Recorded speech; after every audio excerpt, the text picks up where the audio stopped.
दोस्तों प्रणाम। आज हम बात करेंगे बायोलॉजिकल क्लॉक के हिसाब से हमारी दिनचर्या की। आपने देखा होगा हमारे शरीर के अंदर एक शक्ति होती है जिसको कहते हैं जीवनी शक्ति। और जीवनी शक्ति हर एक मनुष्य जब पैदा होता है उसके अंदर विद्यमान होती है, और जब वह मरता है तो वह जीवनी शक्ति उसके साथ साथ विदा ले लेती है। और जीवनी शक्ति हमारे शरीर के अंदर पूरे दिन में अलग अलग जगह अलग अलग समय के हिसाब से विद्यमान होती है। यदि हम जीवनी शक्ति के हिसाब से अपनी दिनचर्या फॉलो करें तो हम कभी बीमार नहीं पड़ेंगे। आपने देखा होगा कि पहले लोग 100-100 साल तक स्वस्थ रहते थे। उनकी याददाश्त बहुत तेज होती थी। पुराने लोगों में यदि आज आप देखेंगे तो उनको चश्मे की आज भी जरूरत नहीं पड़ती। सुई में वह बिना चश्मे के धागा डाल लेते हैं। लेकिन अब बड़े दुख की बात है, हमने अपनी दिनचर्या इतनी बेकार कर ली। हर आदमी अधिकतर किसी ना किसी पिल्स के ऊपर 30 साल के बाद जीवित है। और साथ में आई साइड इतनी वीक हो गई कि हर एक आदमी को लगभग चश्मा 30 से 40 के बीच में चढ़ जाता है। पुराने लोग बायोलॉजिकल क्लॉक के हिसाब से जीते थे और स्वस्थ रहते थे। आपने देखा होगा पहले विदेशी आक्रांताओं ने हमारे देश पर इतना हमला किया, हमारे धर्म ग्रंथ जला दिए, लेकिन उनकी याददाश्त के कारण वह धर्म ग्रंथ अधिकतर हमको लिखने में कामयाबी हासिल हुई।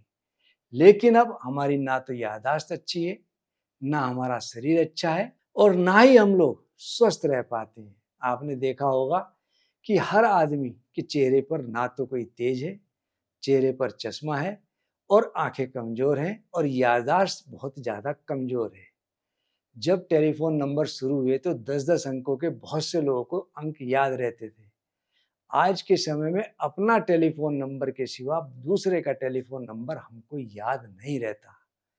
मैं आज आपको जीवनी शक्ति के हिसाब से बताऊंगा कि यदि हम बायोलॉजिकल क्लॉक, जो कि कहते हैं जैविक घड़ी, आपने देखा होगा सुबह यदि हम सूर्योदय से पहले उठ जाएं तो हमारे शरीर की एनर्जी कुछ और ही होती है, हमारे चेहरे का तेज कुछ और ही होता है। और हम जितना लेट उठेंगे उतना ही हमारा चेहरा निस्तेज होगा, हमारी पाचन क्रिया मंद होगी और शरीर निस्तेज होगा।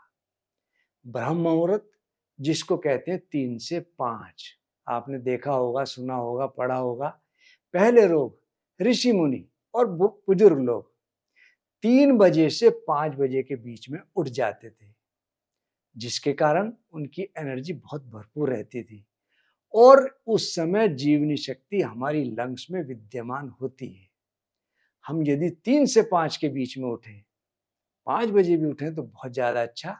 उस समय गुनगुना पानी पी करके हमको घूमना चाहिए, प्राणायाम करना चाहिए, एक्सरसाइज करनी चाहिए। और घूमना हमारे लिए बहुत नितांत आवश्यक है। इसके लिए कहा भी है, पैदल चलना स्वास्थ्य को देता है आराम, मांसपेशियों का भी हो जाता है व्यायाम। यदि हम लंग्स को उस समय ज्यादा यूज करेंगे तो हमारे लंग्स मजबूत बनेंगे। उसके बाद 5 से 7 बजे के बीच में हमारी जीवनी शक्ति आंत के अंदर विद्यमान होती है। हमको उस समय मल त्याग अवश्य करना चाहिए। और मल त्याग करने के साथ साथ हमको 7 बजे के बाद कोशिश करनी चाहिए मल त्याग ना करें। यदि हम 7 बजे के बाद मल त्याग करने जाएंगे तो आप देखेंगे कि अक्सर कब्ज या अतिसार हमको बहुत तेजी से सताती है। तो हमको आंतों का यूज करते हुए यानी कि 5 से 7 बजे के बीच में शौच इत्यादि क्रिया को निवृत्त करना चाहिए। इसके बाद हमारी जीवनी शक्ति 7 बजे से 9 बजे के बीच में आप देखेंगे आमाशय के अंदर विद्यमान होती है। उस समय हमको नाश्ता जरूर करना चाहिए। यदि हम नाश्ता करेंगे तो उस समय हमारा पाचक रस बहुत अच्छा बनता है, हमारा आमाशय भी स्ट्रॉन्ग रहता है, उसके फंक्शन बहुत अच्छा एक्टिवेट रहते हैं। पाचक रस अधिक बनने का लाभ लेना चाहिए और नाश्ता भरपूर भरपेट करना चाहिए। और हमको गुनगुना पानी ही सेवन करना चाहिए। इसके बाद आता है 11 से 1 बजे का समय। उस समय हमारी जीवनी शक्ति हार्ट यानी कि हृदय में विद्यमान रहती है। ऐसे समय में हमको भोजन 12 बजे के लगभग जरूर कर लेना चाहिए। 12 बजे तक यदि हम भोजन करें, आपने देखा होगा हमारे सूर्य देवता 12 बजे के लगभग बिल्कुल ऊपर रहते हैं, तो हमारी उस समय जठराग्नि बड़ी प्रबल होती है। यदि उस समय हम भोजन करेंगे तो हमको बहुत लाभ मिलेगा, हमारी पाचन क्रिया मजबूत रहेगी, हमारा खाना पीना बहुत अच्छा रहेगा। और साथ ही साथ हमें 12 बजे के बाद थोड़ी देर आराम जरूर करना चाहिए। और भोजन इसके बाद कोशिश करें हमको नहीं करना चाहिए। और तरल पदार्थ दही, मट्ठा, जूस इत्यादि का सेवन जरूर करना चाहिए। आपने देखा होगा 1 बजे से 3 बजे के बीच में हमारी जीवनी शक्ति छोटी आंत के अंदर विद्यमान रहती है। ये बात मैं नहीं कह रहा, हमारा एक प्रसिद्ध ग्रंथ है सुश्रुत संहिता। ये मैंने सब जितना भी आपको बता रहा हूं सुश्रुत संहिता से लिया है। और हमारे बुजुर्गों की कही हुई बात अक्षरता सत्य है। आप प्रैक्टिकल करके देखेंगे, आप खुद कहेंगे कि कितना हमको इस बायोलॉजिकल क्लॉक के हिसाब से हम अपनी दिनचर्या को ढालेंगे तो कितना लाभ मिलता है। और 1 से 3 के बीच में जो हमारी जीवनी शक्ति है छोटी आंत के अंदर रहती है। ऐसे समय में हमारे पोषक तत्व तो बहुत जल्दी एब्जॉर्ब होते हैं और हमको बड़ी आंत की ओर भोजन को धकेलते हैं। तो ऐसे समय में बहुत ज़्यादा पानी हमको नहीं से लेना चाहिए, हमको सोना नहीं चाहिए। और साथ ही साथ जो व्यक्ति सोता हो या इसके बाद भोजन करता हो, उसका शरीर या तो बहुत दुर्बल होगा या बहुत मोटा होगा। उसके बाद आता है समय 3 से 5 बजे का। उस समय हमारी जीवनी शक्ति मूत्राशय में विद्यमान रहती है। हमको 3 से 5 के बीच में मूत्र त्याग अवश्य करना चाहिए। इसके बाद हमारी जीवनी शक्ति रहती है मौजूद गुर्दों के अंदर। और हमको हल्का भोजन करना चाहिए। हमको सूर्यास्त से पहले भोजन अवश्य करना चाहिए। हो सके तो आधे घंटे पहले हमको भोजन करना चाहिए। यदि हम सूर्यास्त के आधे घंटे पहले भोजन करेंगे तो हमारे शरीर का पाचन बहुत अच्छा होगा, हमारा पाचन तंत्र मजबूत होगा और उसके जितने भी जूसेस हैं हमारे शरीर में एब्जॉर्ब होने लगेंगे। और यह कोशिश करनी चाहिए कि हमको जीवनी शक्ति जो हमारी गुर्दे के अंदर विद्यमान है यानी कि 5 से 7 के बीच में, उसके 3 घंटे बाद तक हमको कुछ नहीं खाना है। बहुत से लोग लेट खाते हैं जो कि बहुत नुकसानदायक है। यदि हम 3 घंटे बाद दूध का सेवन करेंगे तो हमको बहुत लाभ मिलेगा। और पढ़ाई के लिए 7 से 9 बजे का समय सबसे उत्तम है। आपने देखा होगा कि पहले लोग कहते थे कि जल्दी उठो और जल्दी पढ़ो और रात को जल्दी सो।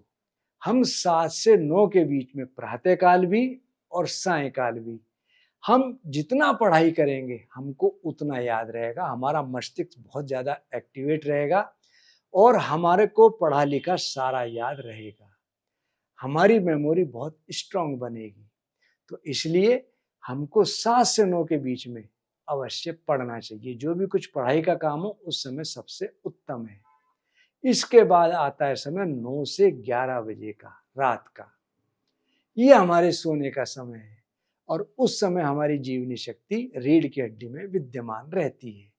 हमको पीठ के बल या बाई करवट सोना चाहिए, दाई करवट हमको नहीं सोना चाहिए। जो लोग दाई करवट सोते हैं उनको एसिडिटी, वमन, पेट में जलन, पेट दर्द, अफारा या पाचन तंत्र कमजोर होना इत्यादि बहुत ज्यादा होता है। इसलिए हमको बाईं करवट सोना सबसे अच्छा माना गया है। तो हमको 9 से 11 के बीच में अवश्य सोना चाहिए। इस समय जो लोग आपने देखा होगा भोजन करते हैं, ऐसे लोगों को कब्ज, गैस, एसिडिटी या आईबीएस या लूज मोशन बहुत ज्यादा सताते हैं। तो हमको बायोलॉजिकल क्लॉक के हिसाब से ही रहना, सोना, खाना पीना चाहिए। ये तो हुए 9 पॉइंट। अब मैं आपको बताऊंगा 10वें पॉइंट की ओर। अब दोस्तों 10वें नंबर पे आया रात्रि को 11 से 1 बजे का। 11 से 1 बजे तक हमारी जीवनी शक्ति पित्ताशय में होती है।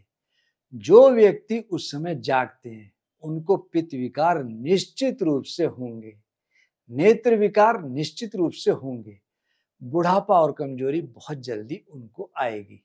इसलिए 11 से 1 हमको कभी नहीं जागना चाहिए। उसके बाद जीवनी शक्ति हमारी आती है 1 से 3 बजे के बीच हमारे लीवर में। आपने देखा होगा जो व्यक्ति रात की ड्यूटी करते हैं अक्सर उनको आंखें बहुत कमजोर होगी, उनके लीवर फंक्शन बहुत वीक होंगे, पाचन क्रिया बहुत ज़्यादा मंद हो जाएगी और उनकी आंखें बहुत तेजी से कमजोर होगी। इसीलिए आपने देखा होगा पूरे 24 घंटे का आप एक्सीडेंटल डाटा निकालेंगे, सबसे ज़्यादा एक्सीडेंट रात को 1 से 3 के बीच में ही होते हैं। इसलिए हमको भूल कर भी रात को 1 से 3 के बीच में नहीं जागना। ये हमारे 11 पॉइंट हुए। हमको 11 पॉइंट के हिसाब से अपनी दिनचर्या ढालनी चाहिए। अब मैं आपको 3 चीजें और बताऊंगा। हमको बिना भूख लगे भोजन बिल्कुल नहीं करना चाहिए। भूख लगे तभी करना चाहिए और भोजन को बहुत चबा चबा कर सेवन करना चाहिए, खाना चाहिए।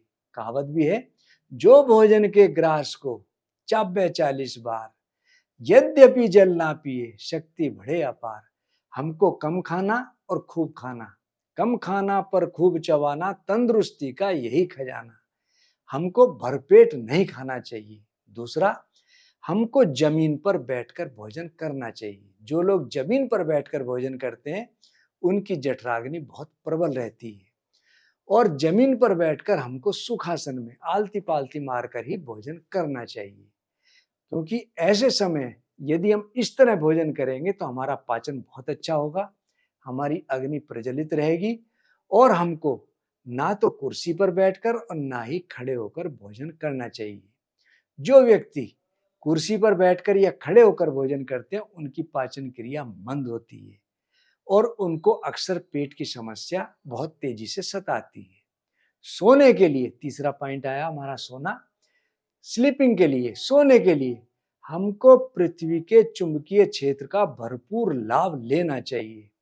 सिर या तो पूर्व दिशा की ओर या दक्षिण दिशा की ओर होना चाहिए। हमको किसी और दिशा में सिर करके नहीं सोना चाहिए।